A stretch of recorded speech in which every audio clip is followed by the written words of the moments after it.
नमस्कार। मैं आचार्य दीपक शर्मा एक बार पुनः आपके अपने चैनल भाग्य चक्र उज्जैन में आप सभी का स्वागत करता हूँ।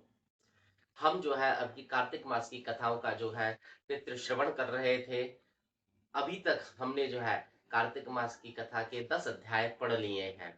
आज हम 11वां अध्याय पढ़ेंगे। अभी तक हमने कार्तिक मास की कथा में जो है, अब जो पिछले अध्याय में हमने पढ़ा था, जलंधर नामक दैत्य की उत्पत्ति किस प्रकार से हुई थी। अब हम उसके आगे की कथा पढ़ेंगे। बोलिए श्री हरि विष्णु भगवान की जय। 11वां अध्याय। नारद जी ने कहा, देवताओं से पराजित होकर जो दैत्य पहले पाताल में थे, वह भी जलंधर का आश्रय लेकर निर्भय हो पृथ्वी पर आ गए। एक बार राक्षस जलंधर ने राहु के सिर को कटा हुआ देखकर उसके कटने का कारण शुक्राचार्य जी से पूछा। शुक्राचार्य ने समुद्र मंथन की कहानी सुनाई और राहु के सिर कटने, रत्न हर लेने और राक्षसों के पतन का वर्णन किया। अपने पिता समुद्र का मंथन सुनकर जलंधर के नेत्र क्रोध से लाल हो गए और उसने खसमा नामक दूत को इंद्र के पास भेजा। दूत ने स्वर्ग में जाकर सुधर्मा नामक सभा में प्रवेश किया। घसमण ने इंद्र से अद्भुत वाक्य कहे।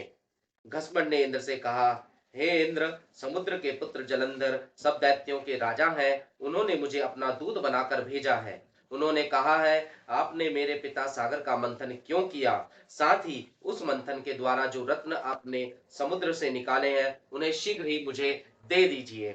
दूत की यह बात सुनकर इंद्र अत्यंत विकसित हुए और क्रोध में भरकर उस भयानक दूत घसमट से उन्होंने कहा, हे दूत, सुनो, हमने सागर मंथन क्यों किया। समुद्र को मथने का कारण यह था कि उसने उन पर्वतों को अपनी बगल में छिपा लिया था जो मुझसे डरते थे। इससे पहले भी मैंने अनेक शत्रु दैत्यों को उनकी शरण दी थी। इसी कारण मैंने उनके रत्न समूह को हर लिया। यह उत्तर देकर इंद्र ने उस दूत को वापस भेजा और वह दूत पृथ्वी पर आया। दूत ने जाकर यह सब वृतांत जलंधर को सुना दिया। सुनते ही दैत्यराज जलंधर अत्यंत क्रोध से कांपने लगा और देवताओं को जीतने की तैयारी करने लगा।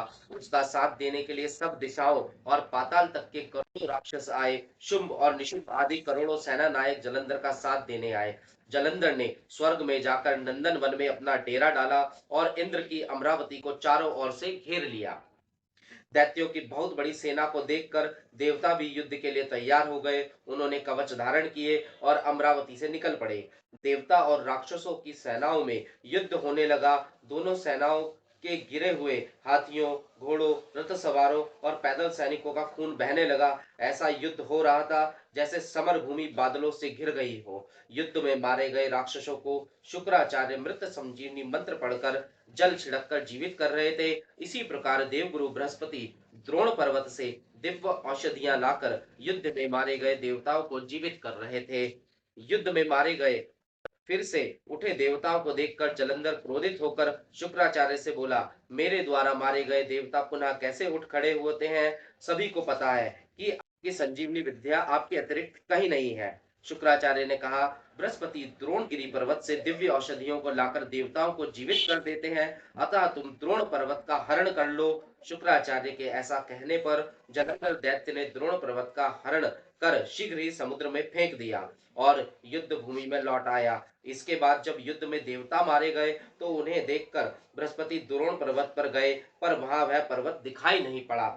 जब उन्हें ज्ञात हुआ कि जलंधर ने द्रोण पर्वत का हरण कर लिया है, तो बृहस्पति भय से व्याकुल हो गए और देवताओं से बोले, भागो, यह दैत्य भगवान रुद्र के अंश से पैदा हुआ है, अतः इसे पराजित नहीं किया जा सकता। यह इंद्र के ही उपद्रव से उत्पन्न हुआ है। इंद्र को उस उपद्रव का परिणाम भोगना ही पड़ेगा। बृहस्पति की बात सुनकर ये सब देवता व्याकुल हो गए और दैत्य द्वारा मारे जाने के भय से दसों दिशाओं को भाग गए।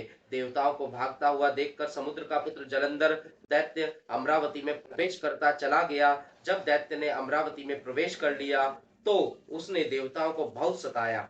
तब इंद्रादि देवता सुमेरु पर्वत की गुफा में जाकर रहने लगे। इसके बाद उस दैत्य ने इंद्रादिक देवताओं के सब अधिकार शुंभादि दैत्यों को अलग अलग सौंप दिए। इस प्रकार कार्तिक मास की कथा का 11वां अध्याय समाप्त हुआ। बोलिए श्री सत्यनारायण भगवान की जय हो, विष्णु भगवान की जय हो, वासुदेव भगवान की जय।